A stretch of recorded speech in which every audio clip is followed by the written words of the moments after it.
vous occupez ici, vous faites quoi? Ah là, bah tu vas nous expliquer. Ouais. Vous êtes enfermé? Ouais. Votre prénom, s'il vous plaît? Magali. Magali, bonjour. Bonjour. Vous êtes là sur le... C'est l'enceinte, c'est l'Odéon. Et tu travailles dans le spectacle Voilà, aussi. moi je fais partie de ceux qui occupent l'Odéon. Je suis intermittente du spectacle, régisseuse et chargée de prod. J'ai réussi à bosser 8 jours en un an. Donc voilà. Et on est en train de se battre pour avoir déjà pour que les intermittents de l'emploi et les intermittents du spectacle aient les mêmes droits. Ce qui est déjà pas mal, et aussi pour le retrait de l'assurance chômage qu'ils veulent mettre en place, remettre en place le 1er juillet, qui aura un effet catastrophique sur l'ensemble des chômeurs, parce que ça va bien glisser dans la précarité. Les chômeurs vont toucher beaucoup moins, c'est ça? Les chômeurs vont toucher beaucoup moins, il y en a beaucoup qui vont même carrément plus être au chômage, ils seront au RSA parce que pas les heures, pas le travail, pas voilà. Est-ce que c'est le montant qui va baisser ou c'est également le nombre d'heures qu'il va falloir supplémentaire rajouter ou pas? Comment ça se passe? Sur le spectacle, là pour l'instant, on parle pas d'indemnisation qui vont baisser, c'est juste que déjà on n'arrive pas à faire, il n'y a pas de les boulot. heures. Ouais. Il n'y a pas de boulot, on peut pas l'inventer le travail, donc on n'aura pas nos heures, donc si on n'a pas nos heures, on n'a juste pas nos indemnisations, c'est même pas baissé, ne sera pas indemnisé le 31 août. Si on n'a pas fait nos heures, voilà. Parce que vous me parlez de l'assurance chômage, ça va changer au niveau de quoi? Il faut faire plus d'heures par la suite? L'assurance chômage, c'est général. Ouais. Ce qu'on veut, nous, c'est que les intermittents de l'emploi, qui sont toutes les professions qui sont annexes mais liées à un spectacle, à savoir la sécurité, le ménage, les catering, tous ces gens-là qui contribuent à ce qu'un spectacle se déroule correctement, puissent déjà bénéficier des mêmes droits que nous. Parce que de toute façon, on est dans la même maison, on est dans le même bateau. Et donc, ces gens-là, qui ne sont pas visibilisés par le côté un peu, on va dire, paillettes ou show-off de notre profession, parce que même en tant que technicien, voilà, il y a beaucoup plus de défense, on est beaucoup plus visible qu'eux. On veut que ces gens-là, qui aujourd'hui n'ont rien, bénéficient des mêmes droits que nous, parce qu'on est dans le même bateau. Donc déjà, ça sera pas mal qu'ils puissent bénéficier de... Là ils n'ont pas bénéficié d'année blanche, donc voilà, on voudrait lisser tout pour qu'on soit tous au même niveau. Si ça continue comme maintenant, pour pouvoir en quelque sorte tenir aussi, c'est ça? Oui, pour pouvoir tenir, parce que là, de toutes les façons, il y a un moment donné où... Là, votre ministère, il n'y a pas de date précise de réouverture, il n'y a rien qui est donné, il n'y a pas de... ministère, je ne sais pas comment on peut dire. Je sais pas. Comment on appelle ça?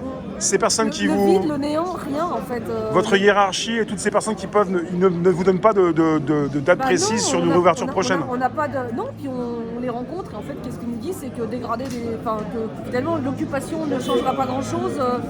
On n'a rien en fait, on n'a pas de... On parle dans le vent. Vous pouvez communiquer? Est-ce que quelque part ils tentent de communiquer en vous disant vous sortez, on communique, ou il y a quelque chose, il n'y a rien du tout? Non, parce que de toute façon on leur a dit que on communiquerait qu'avec Madame Bachelot et Monsieur Castex. Il y a eu des tentatives, les réponses ont été ridicules. On sait qu'on n'en bénéficiera pas, ou encore ce sera encore un truc où... Quel type de réponse? Ils débloquent des fonds. Mais on sait que les fonds, ça va être les gros théâtres, des choses comme ça qui vont l'avoir, mais qu'en fait, en bas, il n'y aura encore rien. Donc, pour oui, vous voulez pour tout le monde, parce que là, on est quand même sur un gros théâtre ici. On veut pour tout le monde. On veut pour tout le monde. On veut que ceux d'en bas comme ceux on veut que tout le monde puisse survivre, en fait. Ça fait combien de jours que vous êtes ici? 9 ou 10. Je sais plus. Et vous dormez où? Pas dehors? Non, dans le théâtre. On est un peu partout, éparpillés dans le théâtre. Vous êtes bloqué, là, je vous vois derrière les barreaux. Vous pouvez pas sortir? Non. Ah, vous êtes enfermé dedans? Oui. D'accord, et vous ne pouvez plus sortir ni rentrer, quoi. Quand on vous donne des vivres, on a des horaires où on peut sortir, où il y a 5 personnes qui rentrent, 5 personnes qui sortent. Ah, d'accord. Sinon, on est coincé dedans. Et c'est vous qui... monsieur de la sécurité derrière qui vous sont... Il est gentil, là. Non, mais ils font leur boulot, ils sont adorables. Non, mais ils sont très gentils. Mais toi, t'es gilet jaune, toi, hein? Oui, moi je suis gilet jaune. Voilà, c'est ça, parce qu'il y en a, ils vont croire que t'as mis le gilet jaune parce que t'es gilet jaune. Non, moi je suis gilet jaune. Voilà. Voilà, une vraie. Voilà, parce qu'il y a longtemps que t'es gilet jaune. Depuis le début, donc voilà, parce que vous voyez, voilà, c'est important de le dire, parce qu'on croit que les gilets jaunes, il y a des gens du théâtre, il y a des gens de partout. Il y a des gens de partout. Il y a des gens de partout. Ici, il y a beaucoup de soutien des gilets jaunes, de gens qui ont participé, qui pour des raisons personnelles, de peur de la violence, ou de durée, parce que ça fait quand même très longtemps qu'ils sont dans la rue, ont rangé leur gilet, mais qui continuent à être extrêmement sympathisants et quand même à peu près suivre le mouvement. Il y a d'ailleurs les intermittents gilets jaunes, c'est un groupe qui existe. Donc, Vous voulez des réponses de Madame Bachelot, Monsieur Castex? Vous n'avez pas eu des convaincantes? Vous continuez de rester pour pour qu'on parle de vous, pour qu'on vienne vous voir. Ah bah, on continue de rester. Bah oui, tant qu'on n'a pas une réponse favorable, on est là. Les Gilets jaunes sont dans la rue depuis 2 ans et demi, bah nous on est dans le théâtre. Et vous dégradez rien du tout. Ah non, on dégrade pas. Voilà, c'est ça. Non, Il y a des gens qui pourraient croire. Mais... Non, on occupe les lieux, on essaye de les rendre propres, on essaye de faire en sorte que le ménage n'ait pas à récupérer des merdes partout parce qu'on en laisse, parce que ceci, parce que cela. On se discipline pour que, effectivement, essayer de ne pas déranger le lieu, puisqu'il y a une répétition en ce moment, il y a une pièce de théâtre qui est en répétition, donc on essaie de leur permettre quand même de pouvoir continuer leur travail, puisqu'eux ont la chance d'en avoir quand même, ce qui n'est pas le cas de tout le monde. Donc non, on est... C'est pacifique, il n'y a pas eu la police qui est venue vous déloger. D'ailleurs, étonnamment, on les a tous les jours en bas, là, enfin quasiment tous les jours en bas, et là, ils sont pas là. Et là, ça nous a beaucoup étonné. C'était le théâtre d'Antoine Vitesse ici, non? Antoine Vitesse, ça dit quelque chose? Antoine Vitesse, c'est à Ivry.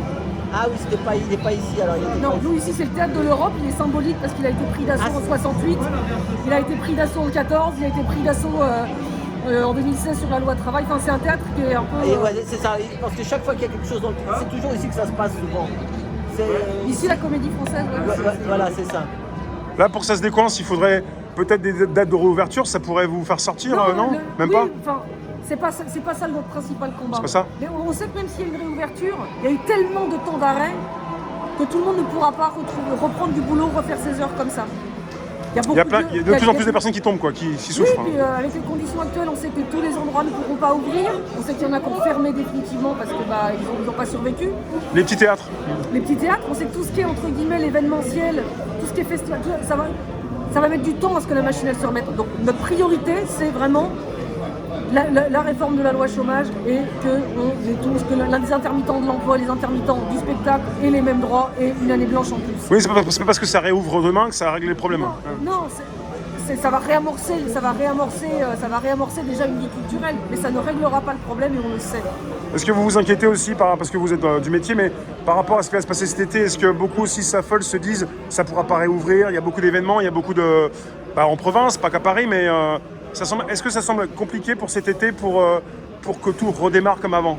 Ah bah oui. Parce que là, on se rapproche vraiment de... Oui, déjà, mois de juillet. Déjà, la majorité des théâtres, s'ils font une réouverture, ce sera en septembre, ce ne sera pas cet été.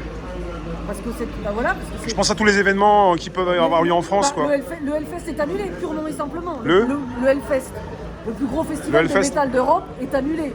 Ils ont déjà reporté en 2022. Ils savent qu'ils ne le feront pas. Là, je pense à Avignon, mais pas seulement. Il y en a beaucoup de choses qui vont, parce que c'est le plus grand aussi. Les théâtres de festival de rue sont réservés uniquement aux professionnels.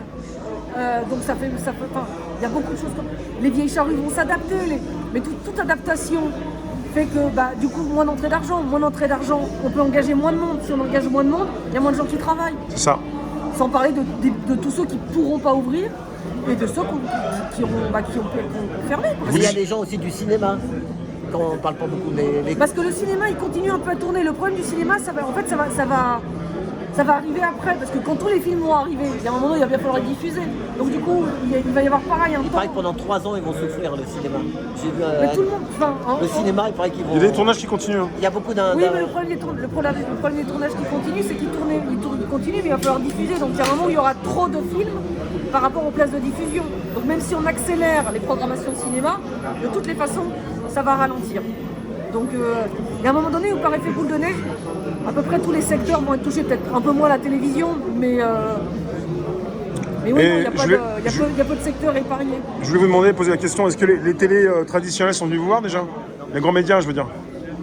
Ah, mais on avait vu BFM, oui, d'ailleurs on n'a pas eu CNews, LCI, oui, on a eu, oui, ils sont passés. Ils sont venus quand même, bien sûr.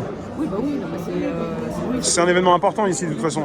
Là, ils savent qu'on est quand même le pilier central d'un bras de fer pour la culture, donc on ne peut pas faire l'impasse. Je voulais vous l'entendre dire, parce que évidemment, c'est important. C'est important. Non, les a eu. C'est pas moi qui les gère parce que ensuite c'est... Vous êtes combien alors à l'intérieur là en permanence? On est une petite cinquantaine. Il y en a quelques-uns qui sont sortis, sinon il y en a aussi à l'intérieur. On est tous quasiment à l'intérieur, on n'a pas le droit de sortir. Il y en a un qui est sorti pour gérer les micros ou deux, mais on n'est pas... Non mais quand je dis sorti, juste ici quoi. Ouais. Ah bah non, là je... Vous êtes toujours dans l'enceinte là. Ah ouais, là on est dans l'enceinte, on passe pas les grilles là. Ouais. Mais c'est vous qui décidez tout ça alors?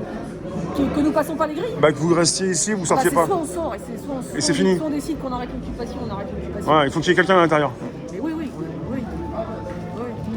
on fait un bras de fer pour que quand il y en ait certains qui sortent, on ait le même nombre qui rentrent. Oui, pour réussir à... Voilà, c'est ça. Roulement, mais pour pas non plus que ce soit avec le Covid, parce qu'on essaye quand même de faire un peu attention, que ce soit les mêmes. Parce que c'est pareil, surtout dans les acteurs, il y en a un qui a des problèmes de santé, donc on respecte et on fait vraiment attention parce que qu'il n'attrape pas cette connerie-là, Bien sûr. parce que c'est quand même assez pourri.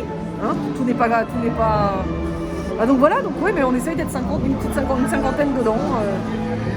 Refais voir ton gilet. Regarde. Il est pas, hein, c'est pas. Oui, il est pas. Quoi, hein. Vous parliez du cinéma, vous ne pensez pas, le cinéma il est pas mort, mais c'est la diffusion. À la limite, ils en ont rien à faire que les salles de cinéma meurent, puisque de toute façon, maintenant, ils nous ont habitués à aller sur Netflix, sur Amazon, machin, pour regarder des séries, des films.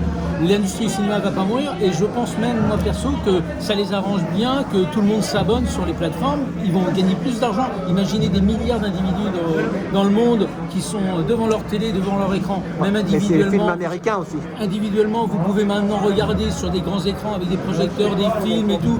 Vous n'avez plus la magie du cinéma de la salle, mais à la limite, le film, il est toujours présent. Donc ça, l'industrie va pas perdre. Par contre, les petites salles veulent vous dérouiller, oui. Je suis pas sûr que les grands groupes, on va parler juste de UGC, je suis pas sûr que si on leur dit qu'ils ferment demain, ils seront d'accord. Non, mais ils fermeront pas. Il y a énormément de professionnels du cinéma qui sont pas du tout d'accord que leurs films soient diffusés sur Netflix. Ouais, il y en a qui se vraiment. battent contre ça. Pourtant, on s'y habitue à regarder les plateformes sur les. On a Non, tous il y a plein de gens qui s'y habituent pas. Bah, oui, bien. Non, mais bien. Donc, Oui, mais c'est comme. On va pas parler de vaccin, mais c'est comme tout. On nous entretient, on nous habitue à Ah, des mais choses. on cherche à tout maintenant à nous lutter contre. Donc nous, on lutte contre. Et avec des professionnels du spectacle qui vont lutter contre aussi la diffusion sur un téléphone portable ou un écran, même si on a un vidéoprojecteur chez soi. En ce moment, on voit bien que certains artistes sont en train de dire ah bah c'est bien, bon c'est un peu particulier, mais on est en streaming, ça fait du bien de remonter sur scène, même s'il n'y a pas de public. On voit bien qu'on est en train d'essayer de nous habituer à des petites choses comme ça. Alors espérons que ça ne soit pas le cas, mais pour le moment, on a vraiment ce sentiment qu'on nous emmène quelque part où on va cotiser pour des abonnements, pour tel truc. Ça c'est déjà fait pour le sport, pour le foot, pour plein de choses. Si on est logique, de toutes les façons, ils visent à l'individualisation Oui, et à ce c'est qu'on ne ça. communique pas vraiment. Alors ça, c'est un point de vue qui est le mien. Donc effectivement, on se rend compte que ce qui a été sacrifié, c'est beaucoup les lieux d'échange. Les spectacles, les bars, les restaurants, les cinémas, les choses qui font qu'on parle.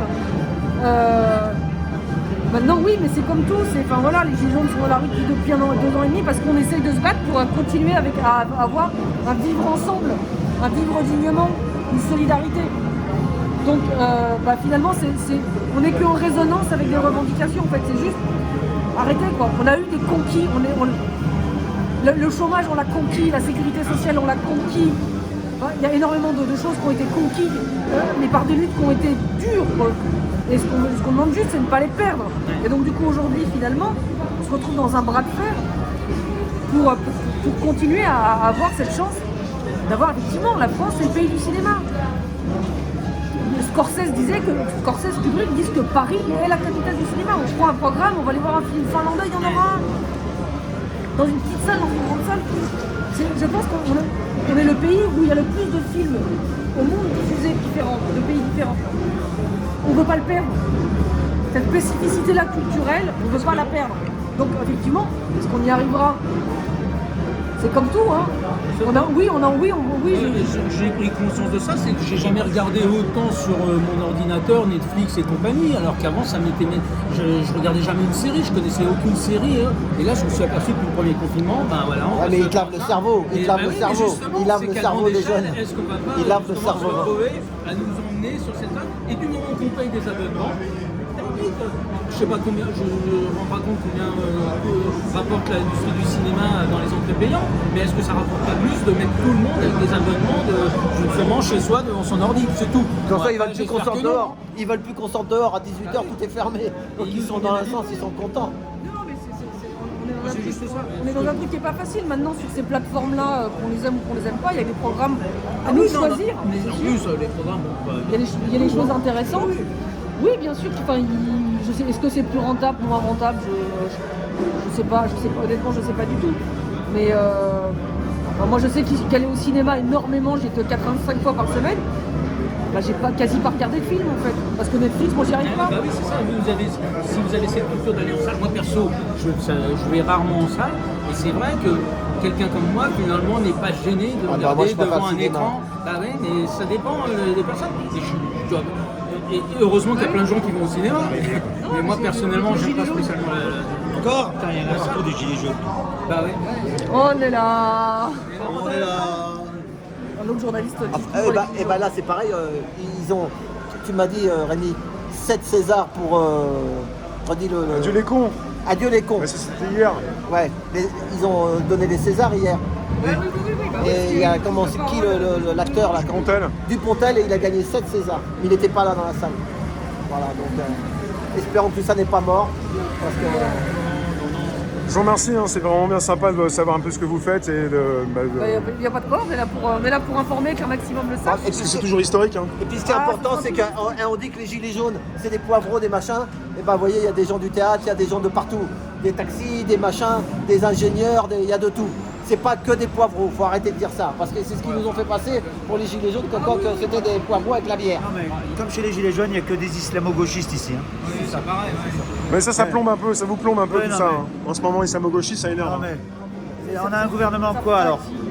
Patriote ou au-dessus de patriote? C'est des identitaires non reconnus? Il y a des termes qui font mal, hein. Mais bon, vous avez bien raison de le dire. Non, mais par contre, il y en a toujours. On vous remercie, Bon, on eh ben, remercie. merci. Allez, Et, bon courage, à bientôt. À bientôt. Bon courage. On lâche rien. Au revoir.